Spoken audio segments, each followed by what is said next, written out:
निवासाय नित्याय परमात्मने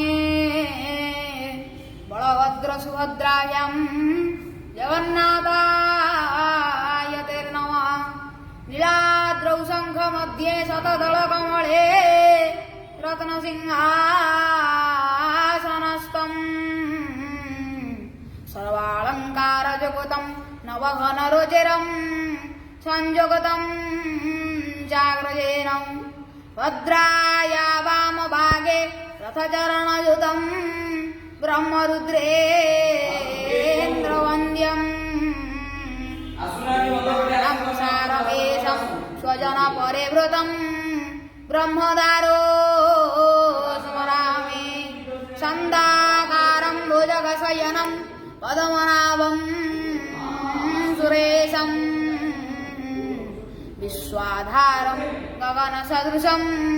मेघवर्णं शुभाङ्गं लक्ष्मीकान्तं कमलनयनं योगिर्वेद्यानगम्यं